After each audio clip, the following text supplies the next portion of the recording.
अरे भाइयों, जैसा कि कल से मैंने मैथ्स की एक नई सीरीज को प्रारंभ किया था, जिसमें हमने प्रतियोगी परीक्षाओं संबंधित गणित की सभी प्रकार की सिलेबस को डिस्कस किया था। आज से हम लोग उसी सीरीज के प्रथम सत्र अंकगणित के प्रथम अध्याय जो कि संख्या पद्धति है उसको प्रारंभ करेंगे। नंबर सिस्टम बड़ा ही महत्वपूर्ण चैप्टर है। इसमें हम विभिन्न प्रकार की संख्याओं के बारे में समझेंगे, उस पर आधारित प्रश्न को देखेंगे, थ्योरी देखेंगे और कंपटीशन में इससे कितने प्रश्न पूछे जाते हैं, किस प्रकार के प्रश्न पूछे जाते हैं, ये सभी हम साझा करेंगे। आइए हम लोग चलते हैं। सबसे पहले संख्या पद्धति हम लोग जानते हैं कितनी प्रकार की संख्या हम लोग अपने दैनिक जीवन में सही अपने पाठ्य पुस्तक में देखने को मिलता है और पढ़ने को मिलता है। देखिए, संख्या में अंक कितना है? 0, 1, 2, 3, 4, 5, 6, 7, 8, इतना ही होता है। पूरे संख्या पद्धति में इतना ही, बाकी इतनी संख्या पद्धति इसी का प्रयोग करके होती है।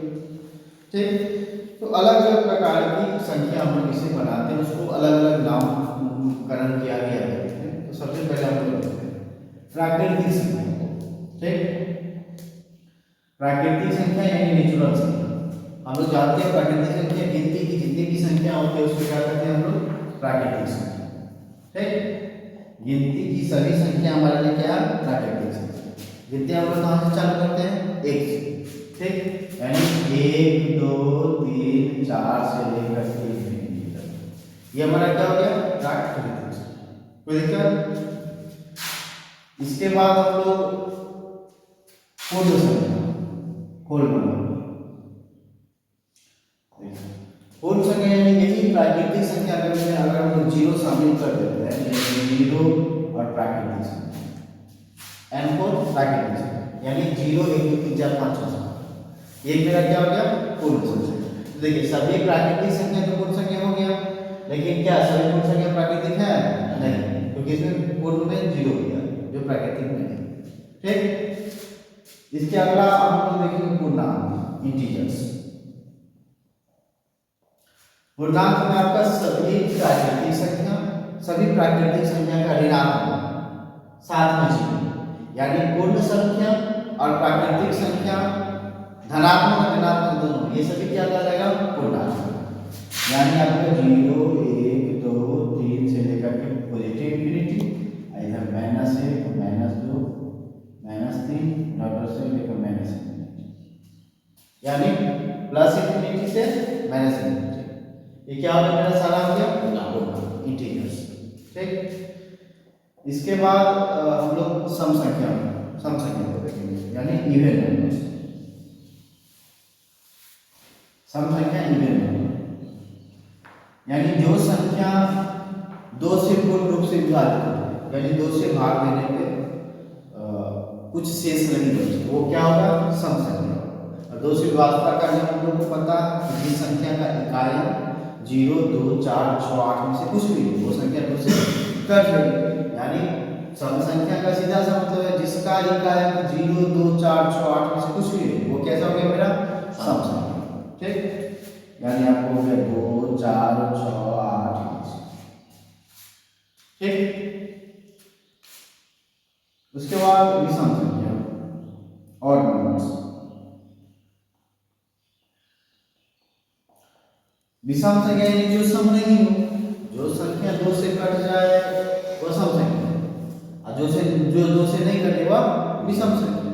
ठीक, यानी 2 से नहीं कटने वाला इसके बाद कौन हो गया? 1, 3, 5, 7, ये कैसा हो गया? मेरा विषम संख्या यानी। इसके बाद अभाज्य संख्या, अभाज्य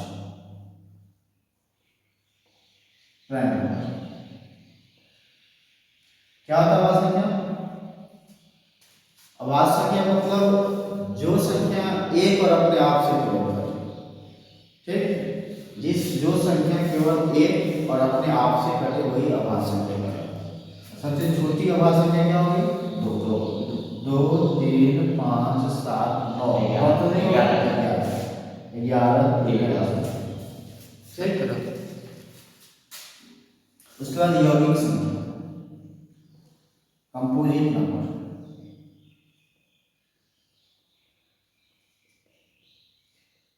यौगिक संख्या मतलब जो अभाज्य नहीं हो वह क्या हो जाएगा, यौगिक संख्या। ठीक, यानी कंपोजिट नंबर जो अभाज्य नहीं हो, यानी जिसका जो एक से भी कटे, अपने आप से भी कटे और उसके अतिरिक्त भी किसी अन्य संख्या से, वह कैसा हो जाएगा, यौगिक संख्या, कंपोजिट नंबर। और सबसे छोटी कंपोजिट नंबर 4 हो गया, फिर 6 हो गया, फिर 8 हो गया, 9 हो गया, 10 हो गया, मतलब जो इसमें नहीं है। समझिए, देखिए ये इसमें भी एक नहीं है, इसमें भी एक, यानी एक न तो अभाज्य संख्या है, न ही यौगिक संख्या, यानी कंपोजिट। अभाज्य संख्या हो गया। अब एक जितनी भी प्रकार की संख्या पद्धति में एग्जिस्ट करती है वह सभी आपका वास्तविक संख्या।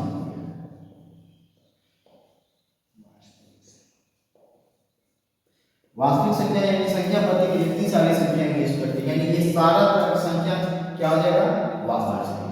चाहे वह प्राकृतिक हो, कुल हो, पूर्णांक हो, सम विषम अभाज्य हो, कुछ भी वह कैसा संख्या हो जाएगा, वास्तविक संख्या।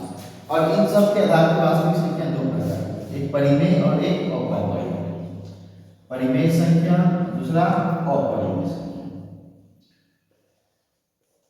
रेशनल नंबर और इरेशनल नंबर। अब परिमेय संख्या की पहचान देख लेते हैं। परिमेय संख्या कहने का मतलब है, अगर हम लोग भिन्न के रूप में बात करें, फ्रैक्शन के रूप में, तो जो संख्या भिन्न के रूप में अंश बटे हर, जहाँ हर क्या हो, जीरो नहीं हो, जो भी संख्या अंश बटे हर के रूप में हो, जहाँ हर जीरो नहीं हो, वो सारी संख्या क्या हो जाएगी मेरी, परिमेय संख्या। ठीक, लेकिन वही दशमलव के रूप में, अगर दशमलव भिन्न के रूप में अगर हम बात करेंगे, तो जिसका दशमलव विस्तार क्या हो, शांत कहने का मतलब टर्मिनेट, कहीं ना कहीं जाकर के रुक जाए। जैसे 2.578 पे जाकर के स्टॉप हो गया, तो ये टर्मिनेट हो गया। तो जिसका दशमलव प्रसार या तो शांत, यानी या दो चीजों हमने पढ़ा परिमेय संख्या के बारे में। परिमेय संख्या जिसका भी p/q यानी अंश बटे हर के रूप में, जहाँ q क्या हो, 0 एक चीज, एक पर्सन। और दशमलव विस्तार के रूप में कैसा होना चाहिए, शांत कहने का मतलब टर्मिनेट, यानी दशमलव के बाद कहीं ना कहीं जाकर के रुक जाए, 2 4 5 के बाद रुक जाए। ठीक, या तो शांत, और अगर रुके नहीं तो अशांत हो गया। ठीक, लेकिन अशांत में भी फिर दो प्रकार का, एक आवर्ती रिपीट और एक अनावर्ती यानी नॉन रिपीट। यानी अगर नहीं रुके लेकिन कोई अंक ऐसा हो जो बार बार रिपीट हो, तो उसको क्या कहेंगे, पहली बात अगर नहीं रुके तो अशांत, और रिपीट करे तो आवर्त, यानी अशांत आवर्त। बी कैसा संख्या हो गया, परिमेय संख्या, यानी दशमलव के बाद या तो रुक जाए या नहीं रुके, तो कोई अंक कैसा होना चाहिए, रिपीट होना चाहिए, तो भी कैसा होगा, परिमेय संख्या, यानी शांत अथवा अशांत आवर्त। ठीक, अशांत आवर्त यानी नॉन टर्मिनेट रिपीट, ये कैसा होगा, परिमेय संख्या। उदाहरण जैसे 2.345555 या तो रुक नहीं रहा, या हो गया अशांत, लेकिन 5 यहाँ रिपीट कर। ठीक, तो अशांत आवर्ती हो गया, तो ये भी कैसा हो गया, मेरा परिमेय संख्या है। ठीक, इसी तरह अपरिमेय संख्या सीधी सी बात है, जो परिमेय ना हो, यानी जिसको इस फॉर्म में नहीं लिख सकते हैं, जो आपका शांत नहीं हो, जो आपका अशांत आवर्ती नहीं, यानी अशांत अनावर्ती, जिसका दशमलव प्रसार अशांत अनावर्ती, यानी रुके भी नहीं और रिपीट भी नहीं, कैसा हो, अशांत अनावर्ती। ठीक, इस प्रकार हम लोग जैसे 2.34673258259 देखिए, रुक भी नहीं रहा और रिपीट भी नहीं कर रहा, तो अशांत तो है, ये रिपीट भी नहीं कर रहा, यानी आवर्ती न होकर के इसका अनावर्ती, तो यह कैसा हो गया, अपरिमेय। ठीक, तो मुख्य रूप से कंपटीशन में इतनी प्रकार की संख्या हमको पे आधारित सवाल आपको देखने को मिलती है। यार एक चीज देखिए, अभाज्य संख्या, जितनी भी अभाज्य संख्या है, सभी अभाज्य संख्या क्या है, विषम संख्या है। यहाँ एकमात्र दो को छोड़ केवल जो भी है विषम संख्या है, लेकिन बाकी जितना भी अभाज्य संख्या है वह कैसा है, विषम संख्या है। ठीक, यानी सभी अभाज्य संख्या विषम संख्या होती है, अपवाद के रूप में दो को छोड़। ठीक, तो हम एक एक करके सभी सब प्रकार की संख्याओं पे आधारित सवाल, उससे संबंधित थ्योरी है, उसको हम देखेंगे। अब हम एक एक करके चालू करते हैं, प्राकृतिक संख्या से संबंधित कुछ तथ्य समझते हैं। देखिए, 4 लगातार प्राकृतिक संख्याओं का जो गुणनफल होगा वो हमेशा आपको 24 से विभाजित होगा। तो पहला नंबर थ्योरी हम लोग लिखेंगे, 4 लगातार प्राकृतिक संख्याओं का गुणनफल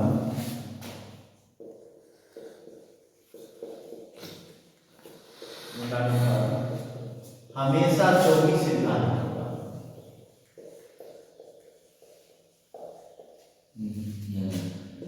24 से विभाजित होगा। ठीक, जैसे क्वेश्चन को पूछ दिया 1 गुने 2 गुने 3 गुने 4, छोटी सी उदाहरण देखिए, गुना कीजिए तो 4 लगातार प्राकृतिक संख्या है, 1 2 3 4 4 लगातार प्राकृतिक संख्या, गुना कीजिए 4 3 12 गुना 24 से 24, किसे कट रहा है 24 से कट गया। फिर आगे 2 गुने 3 गुने 4 गुने 5, गुना कीजिए 6 6 चौके 24, 24 पंचे 120, कट गया 24 से। हाँ कटा ना, ये भी किसे हो गया 24 का। इस प्रकार हम देख रहे हैं कोई भी 4 लगातार अगर प्राकृतिक संख्या होगा किससे हमेशा विभाजित होगी 24 से। समझ गए? तो आप मान लीजिए किसी में फंसा नहीं, कंपटीशन में आपको क्वेश्चन पूछ दिया कि 101 गुने 102 गुने 103 गुने 104, ठीक, यह किससे विभाजित है? ऑप्शन आपको दे दिया, कुछ भी ऑप्शन दे दिया, मान लीजिए 5 दे दिया, ऑप्शन बी में दे दिया 7, ऑप्शन सी में दे दिया 11, ऑप्शन डी में दे दिया 24। अब आप क्या करिएगा, पहले इसको गुना करने लगिएगा चारों को, उसमें आपका समय जाएगा 2 मिनट समय जाएगा।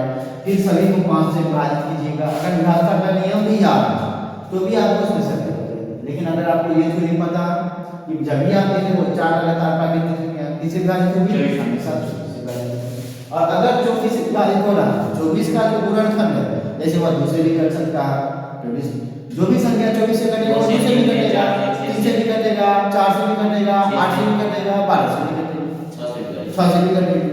समझ गए? आप इस प्रकार बिना आप सवाल बनाएंगे, आप अगर ये थ्योरी सब पता नहीं तो आप बना सकते। चलिए दूसरा थ्योरी इसी में हम लोग देखते हैं, मार्कर का प्रॉब्लम। अब अगला देखिए, 2 लगातार प्राकृतिक संख्या के वर्गों का जो अंतर होगा वह उसके योगफल के बराबर। 2 लगातार प्राकृतिक संख्या, 2 लगातार प्राकृतिक संख्या के वर्गों का अंतर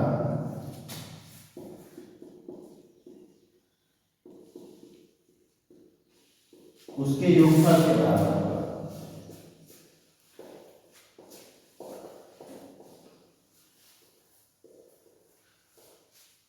योगफल के बराबर।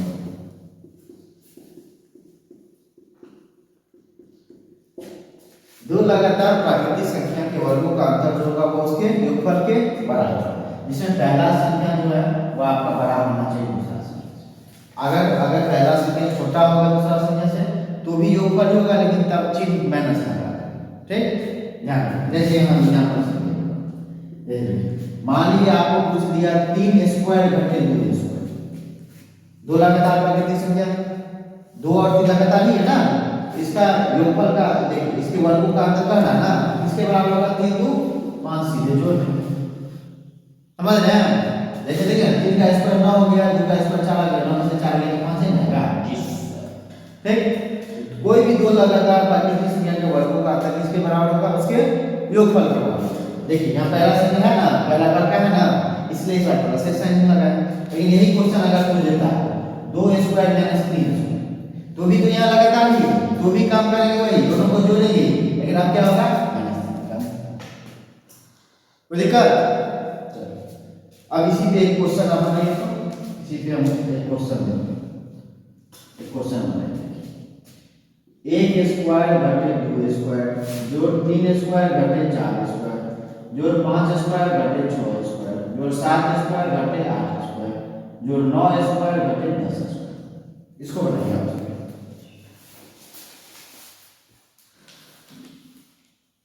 अब यहाँ ध्यान चलिए अब